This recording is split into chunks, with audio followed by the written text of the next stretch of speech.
শেষ দফার ভোটের আগে ফের খবরের শিরোনামে সাদা থান। দ্বিতীয় দফার বিধানসভা নির্বাচনের ঠিক আগের দিন বিজেপি নেতাদের বাড়ির সামনে মিলল মৃতদেহ সৎকারে ব্যবহৃত সাদা থান কাপড়, সিঁদুর, জবা ফুল এবং তুলো। শুধু তাই নয়, ওইসব উপকরণের সঙ্গে একটি সাদা কাগজে স্পষ্ট করে লিখে দেওয়া হয়েছে, এবার বল হরি হরি বল করে দেব। ঘটনাটি ঘটেছে উত্তর 24 পরগনার হিঙ্গলগঞ্জ বিধানসভার ভবানীপুর 1 নম্বর এলাকায়। রাতের অন্ধকারে কেউ বা কারা এগুলো বাড়ির দরজার সামনে ফেলে গিয়েছে বলে অভিযোগ বিজেপির বুথ সভাপতি দুলাল চন্দ্র মণ্ডল এবং গৌর বাউরিয়ার। ঘটনায় রীতিমতো আতঙ্কিত স্থানীয় বিজেপি কর্মী সমর্থকেরা। ঘটনাকে সরাসরি রাজনৈতিক প্রতিহিংসা বলে দাবি করছে স্থানীয় বিজেপি নেতৃত্ব। তাদের অভিযোগ, বিরোধী স্বরকে দমানোর জন্য এই ধরনের ভীতি প্রদর্শন করা হচ্ছে। গত রাত্রে আমার বাড়ির সম্মুখে ক্যারি ব্যাগে পুরে ফুল, তুলা, সিঁদুর এবং সাদা কাগজে লেখা এবার হরিবোল বলরে করে দেব বলে লেখা আছে। আমি পুলিশ প্রশাসনের কাছে দ্বারস্থ হয়েছি। পুলিশ প্রশাসন এসেছিল, আমি সব তথ্য তার কাছে শেয়ার করেছি। এদিকে ভোটের 48 ঘন্টা আগে উত্তপ্ত গোসাবা। বাড়ি বাড়ি গিয়ে ভোটারদের প্রভাবিত করার অভিযোগ তৃণমূলের বিরুদ্ধে। জানা যাচ্ছে, বিপ্রদাসপুরের 57 নম্বর বুথ এলাকায় রাজু মণ্ডলের বাড়িতে তৃণমূল কর্মীরা ভোটের স্লিপ বিলি করতে যায়।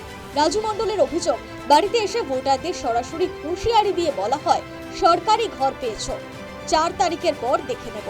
ভোটটা যেন তৃণমূলকেই দেওয়া হয়, যা ইতিমধ্যেই ভাইরাল হয়েছে সোশ্যাল মিডিয়ায়। তুই 4 তারিখের পর কি করে করে আছিস? শরীফুল একই কথা বলে যাচ্ছে, তুই একই কথা বলে যাচ্ছিস। খবরটা কি? ব্যাপারটা কি করে? ভালো কোনো কাজ নেই, ভালো কাজ কোনোদিন তোরা করবি না। আর সাধারণ মানুষের এইটা নজরে চলে গেছে। কি বলে যাচ্ছে? হ্যাঁ, 4 তারিখে পরে বোঝাবে মানে কি?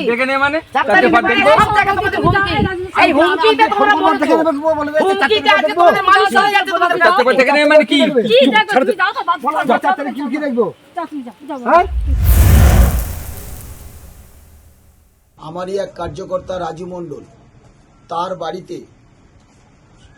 তার বাড়িতে গিয়ে ওই বুথের তৃণমূলের পঞ্চায়েত সদস্যা সুফিয়া মিদ্দের নেতৃত্বে জামাত মোড়ল ও মুক্তার মিদ্দে, কুতুব মিদ্দে মিলে তার বাড়িতে 4 তারিখের পর দেখে নেওয়ার হুমকি দেয়। ভোট যদি সে না দেয় তাকে ঘরদোর ভাঙা হবে, তাকে মারার পরিকল্পনা, মেরে দেওয়ারও হুমকি দেওয়া হচ্ছে।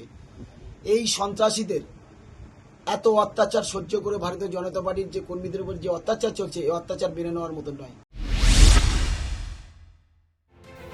ভোটের দ্বিতীয় দফা নির্বাচনের আগে রণংদেহী হয়ে উঠলেন কামারহাটি বিধানসভা তৃণমূল প্রার্থী মদন মিত্র। পুলিশ আধিকারিককে প্রকাশ্যে হুমকি দেওয়ার অভিযোগ উঠল মদনের বিরুদ্ধে। প্রার্থীর অভিযোগ, বিজেপি কর্মী সমর্থকরা বাইক নিয়ে জায়গায় জায়গায় প্রচার চালাচ্ছে, তাদেরকে আটকাচ্ছে না, আটকাচ্ছে শুধু তৃণমূলকেই। বাইক থাকবে না, এখান থেকে 3 কিলোমিটার 4 কিলোমিটার দূরে সব হেঁটে যাবে, সব ওদের চাকর নাকি? ওরা আসবে এসিওয়ালা গাড়িতে, রথে, আর আমাদের সব লোক পায়দল যাবে, মা বুড়িরা সব পায়দল যাবে। যে যেভাবে গাড়ি পাবে, শুধু মোটর বাইক কেন। কিন্তু আজকের এই যে মোটর বাইক আটকানোটা, এটা কিন্তু প্রমাণ করে দিল বেসিক্যালি আপনারা ছাগল ছাড়ার থেকেও ভীতু। ওরা যদি কামান নিয়ে যেতে পারে, আমরাও কামানের মতো ট্রাভেলার্স গাড়ি নিয়ে যেতে পারি।